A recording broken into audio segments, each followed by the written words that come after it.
If you print at 0.8 nozzle settings with a 0.2 layer height, then you get a pretty tight fit. So if you're able to use resin, you're going to tape up the bottom, and then you're making sure that it's pressed down and that it's not going to leak. And leave a lip so you can tear it off later. Right here I tried making a circuit. It didn't work out too great. Basically I just put two photoresistors across from each other. One was going to be detecting light and the other one was going to invert the light detection, so if it was dark it output light. But as you can later see, both circuits I made were pretty sloppy just using copper tape, so I recommend using some PCBs for this project. So here's the night. You can see covering the sensor will make it brighter. And just turn it off. You just turn it and it's off. Now the other side, it's not getting good contact, or it's just not enough light to turn them on. So here are the two best attempts I tried to do. You can see they're both pretty sloppy, so if you're gonna be doing this, I suggest you pick up some PCBs and just doing it this way. You can buy a whole bunch. They only cost around 10 bucks. Put them in, put the circuit, and then just run leads from the battery over to the circuit. Alright, here I have a circuit on a breadboard. You can see if I cover the photoresistor, it gets brighter. And again, 3,000 ohms of resistance here. Now, in order to calculate what you need, there's two ways of doing it. One way is just using a potentiometer. Potentiometers, they can be a variable resistor by only hooking up the middle lead and one of these leads in the back. Or it can be used as a voltage divider. So hooking up this lead to positive, this lead to negative, you get a divided voltage in the middle. Put it down here. I'll put the positive to the left lead of it, right here. And I'll get a resistance value in the middle, like a variable resistor. And now I'll just hook it up, power here. And you can see it's a lot dimmer. Turning it counterclockwise will decrease the resistance going through, and as you can see, it's allowing more current. Right now this would be around 0 ohms resistance. Increasing the resistance on this end will increase the threshold for darkness, as you can see here. And decreasing the resistance will lower the threshold of darkness. And based on your environment, you can use a potentiometer to tune it. And also by using a potentiometer, you can change it whenever you want. So if you have changing environments, you can just change it with the potentiometer. So the reason this works is due to Ohm's law. And if you don't know Ohm's law, just voltage is equal to the current times resistance. And using this equation, you're able to solve for I, for the current. And so when you divide the resistance from both sides, you get V over R. R is the total resistance in the whole circuit. So that would be R1 plus R2.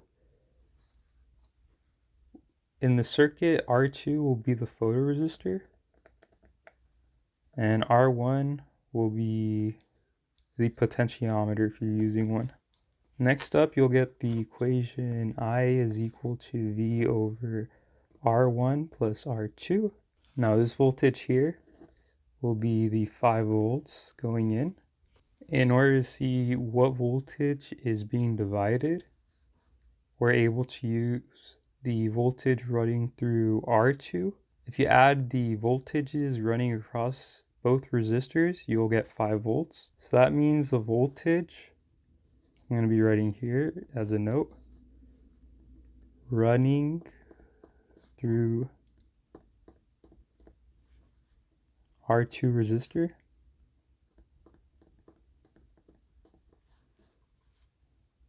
right here, that will be equal to the current times R2.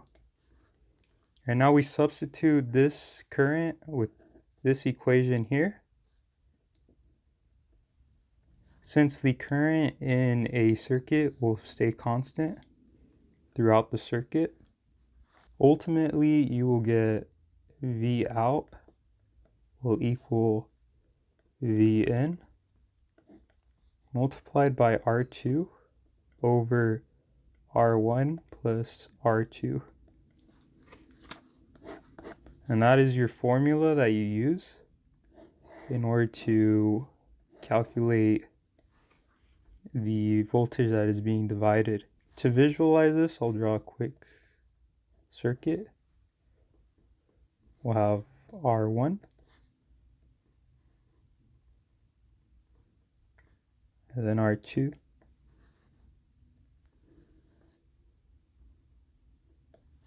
So in our circuit, we're using around 3,000 ohms of resistance here, and we're using a variable resistance here depending on the photoresistor, and that range could be around like 0 to 10 or 1 million.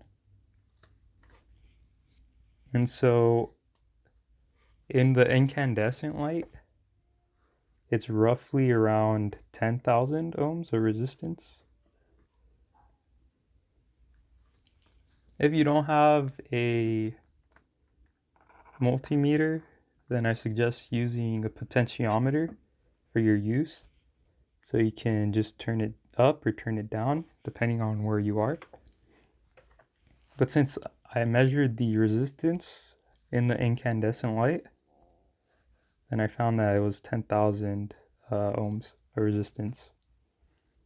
Using this equation, if we put 5 volts as V in, and we multiply that by 10,000 ohms of resistance, divided by the 10,000 ohms, plus the 3,000 ohms. Oh, I'm sorry, I'm mistaken. Made a mistake here. We're actually using 3 volts. Not 5 volts. So then you get around 2.3 volts. And to show what's happening here, I'm going to be showing the multimeter and measuring the voltage across. I'll measure the resistance of the photoresistor first, so turning off the power.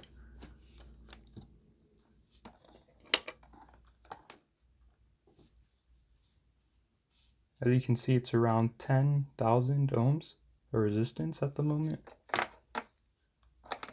Now I'm going to measure the voltage across the LED.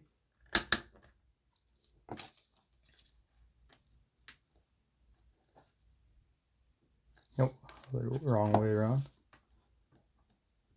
So as you can see, the voltage is around 2.7, just about. Checking the resistance in the potentiometer, it should be around the same value, and there you go, almost 3,000 ohms of resistance. So now putting it back, so you can see voltage dividers as just a ratio equation, such that R2 is over R1 plus R2. And so the ratio is the ratio of R2 over the total resistance of the circuit. And you can see a couple things, like if R1 is equal to R2, let's use just a value of 1. and 1.